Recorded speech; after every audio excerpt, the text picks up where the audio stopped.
काँग्रेस स्थापना दिनानिमित्त नागपूरमध्ये आज जाहीर सभा होतीये। राहुल गांधी आणि मल्लिकार्जुन खरगे सभेला उपस्थित राहणार आहेत। सोनिया गांधी आणि प्रियंका गांधी नागपुरातल्या सभेला येणार नाहीयेत। काही वेळापूर्वीच नागपूर विमानतळावर राहुल गांधी यांचं आगमन झालेलं आहे। त्या सभेच्या ठिकाणी कोणत्याही क्षणी पोहोचतील आणि कार्यकर्ते आणि लोकांची गर्दी सकाळपासूनच सभेच्या ठिकाणी व्हायला सुरुवात झालेली आहे। काँग्रेस स्थापना दिनानिमित्त नागपूरमध्ये आज जाहीर सभा होतीये।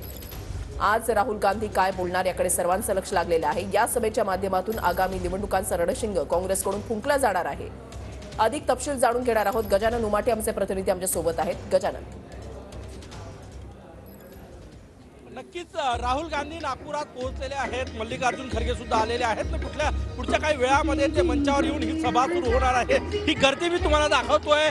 महाराष्ट्राच्या वेगवेगळ्या जिल्ह्यांमधनं लोक जे आहेत ते या ठिकाणी यायला सुरुवात झालेली आहे आणि सगळ्यात महत्त्वाचं म्हणजे काँग्रेसचं हे शक्ती प्रदर्शन आहे आगामी लोकसभा निवडणुकीच्या पार्श्वभूमीवर। कारण की संघाच्या या भूमीत भाजपच्या गडामध्ये काँग्रेसची ही राष्ट्रीय स्तरावरची सभा, स्थापना दिनाची सभा आणि हाय तयार हम असं स्लोगन या सभेला दिलेलं आहे, असं नाव या सभेला दिलेलं आहे। त्यामुळे आगामी लोकसभा निवडणुकीसाठी काँग्रेस तयार आहे हा संदेश देण्याचा हा प्रयत्न आहे।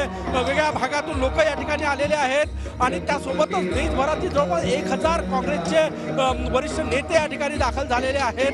वेगवेगळ्या काँग्रेस शासित राज्यांचे मुख्यमंत्री आणि इतर मंत्रिमंडळ या ठिकाणी दाखल झालेलं आहे आणि संघाच्या या भूमीमध्ये, भाजपच्या या गडामध्ये राहुल गांधी नेमकं काय बोलतात याकडे सगळ्यांचं लक्ष जे आहे ते लागलेलं आहे। महत्त्वाची सभा आहे लोकसभा निवडणुकीपूर्वी, कारण की देशात लोकसभेचं वातावरण जे आहे ते तापायला सुरुवात झालेलं आहे आणि त्याचाच भाग म्हणून काँग्रेस देशाच्या हृदयस्थानी असलेल्या नागपुरातून निवडणुकांचं रणशिंग फुंकते।